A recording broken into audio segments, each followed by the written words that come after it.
Ladies and gentlemen, welcome to the Beautifully Broken podcast. I'm so honored to be with you here this morning. I want to talk about why I've stopped, for the most part, saying I'm sorry. So, in my experience, everything is a miracle or nothing is. This perspective has reshaped how I navigate my interactions and relationships, especially concerning the word sorry. The phrase I'm sorry is often used as a reflex. It's this habitual utterance that it almost springs forth in moments of discomfort, inconvenience, or perceived wrongdoing. Perceived is the key word there. If you can spot check this in your own daily life and keep a running tally of how many times you use the word I'm sorry in a 24-hour period, you'd be shocked. I'm always amazed when I ask friends to consider their usage and it tops 30, 40, 50 times a day. Remember, the brain is running on a majority of its processing power on the subconscious.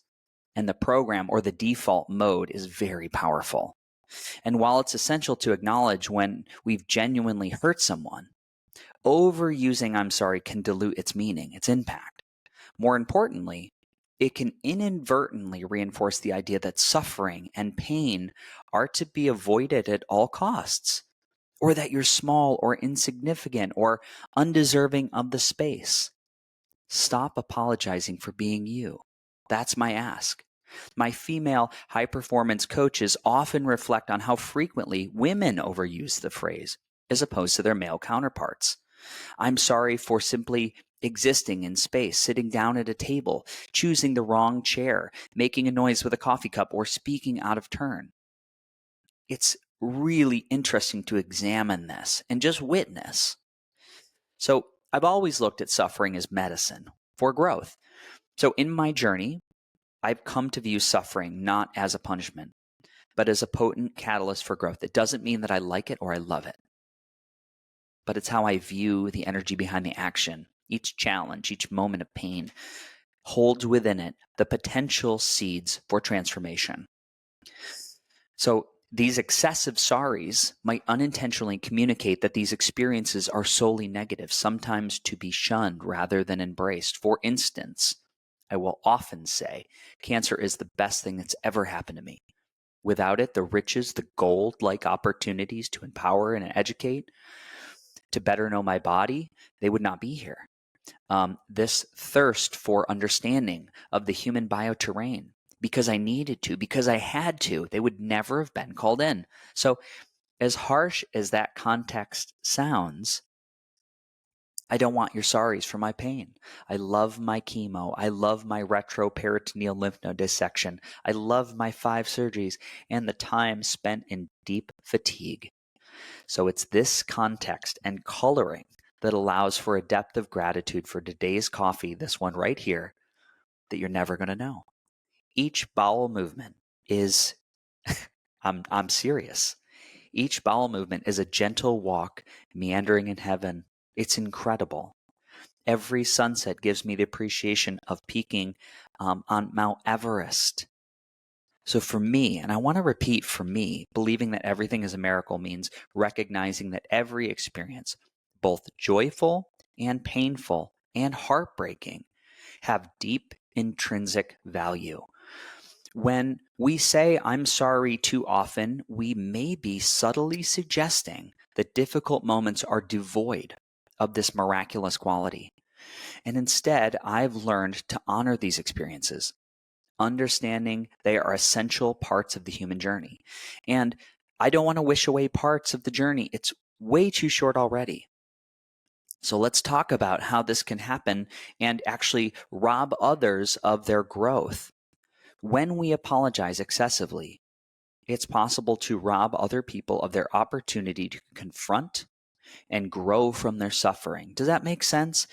It's possible. I'm sorry is this subtle cue that allows your friend to submit to the victim position. I'm sorry, that's right. I'm sorry this is happening to me. It is an unfair world. I am getting shit on. I want to give you some examples just to feel into this, to make my point. Am I sorry your relationship failed? Or am I proud you broke the chains in your third partnership with abusive tendencies and now don't live with a narcissist? Am I sorry about the partial Achilles tendon sprain? Or am I hopeful you see marathon running on 5 hours of sleep, pushing through fatigue on 4 cups of coffee? Maybe that allows you to rethink the longevity aspects of your fitness concepts. And finally, am I sorry you lost your job you hated? Or I am hopeful. Am I hopeful that you will find employment that truly fills your soul and partner with a company that understands the value you bring to the workplace? I know it is a delicate balance between empathy and empowerment. And all I'm saying is, by not immediately defaulting to I'm sorry, we allow others the space, that space between stimulus and response, that space to experience their pain fully, to process it, and ultimately transform through the pain with the integration into their new world view. So instead of saying, I'm sorry, I now strive to express understanding and support and encouragement and empower that human being. Phrases like, I understand this is difficult. I am here for you. I join with you in this painful moment. I want you to know that I love you. So let's do some real talk. Interestingly enough, I had recorded this podcast a few days ago, and over the weekend, I had some really bad news. A really good friend lost her husband quite suddenly. And I simply reached out in a message on her social media, and I said, I can see what you're going through is devastating. And I want you to know I love you. And I am here in whatever capacity to help you process your pain. I love you. And that's all I said. I am not sorry for her being a human being and experiencing the things that we will all experience. The highs and the low and the grief and the pain. Death is something we will all deal with, although it's not talked about or embraced in our society as part of life. I had another friend who had went in for his follow-up scan after a late-stage cancer diagnosis, and it was not the scan he wanted to receive. And I simply called and said, brother, I love you so much. I understand this is not the news you wanted. And if it were me, I can only imagine the grief and sadness and anger I would be feeling today. But I want you to know you have my fullest attention. All resources that I have are yours. Let me know what I can do. And I stand with you in this pain. I join with you in this human experience. And that felt right to me, you know?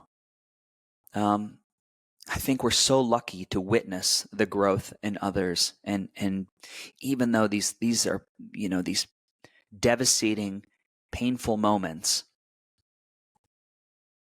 this feels like the right way for me to handle it. The phrases above, they convey empathy without undermining the value, the medicine of the experience. And that, for me, rings true. It's the subtle shift in language that not only respects the person's journey, but also reinforces the idea that every moment, every challenge is a step towards greater growth, understanding, and a miracle. This is not dissimilar from a homeostatic stressor within the body. I've got some 12-pound weights over there that will never grow my biceps. It's when I push the weight beyond my capacity to generate 6 to 7 full curls, in which week after week stimulates a response in which my nervous system chooses to build bigger, stronger muscles to achieve the work necessary to to do whatever, to lift a car off a human being in a crisis situation, to pull myself on a rope out of a burning building, or to carry the groceries home. I am training through the process of entrainment. I am training for life. And so I think this is a really important topic to examine and explore for you. You know, I think it's smart to be emotionally fit. How we interrelate to the outside world without submitting to the victim position, I think makes us really strong leaders. And if I look around and I really do an honest gut check, I think what we need right now is strong leaders. So in a world where everything is a miracle or nothing is, I've chosen to see the miraculous in every experience. And by reframing how I say and when I say I'm sorry, I honor the profound growth that comes from suffering and allowing others to do the same in that space. This change has deepened my connections. It's fostered a greater sense of resilience and appreciation for the intricate tapestries of life. Oh, it's so dynamic. I always say life is the ultimate simulation. It just keeps coming, and you can go as deep and far and wide as you want if you're willing to open your heart and be vulnerable. And for me, that has opened the reality to a better quality of life on the planet. I hope you will explore this and examine it and see the concept and see if it benefits you in a similar fashion. I love you so much. This is the Beautifully Broken podcast. Big love.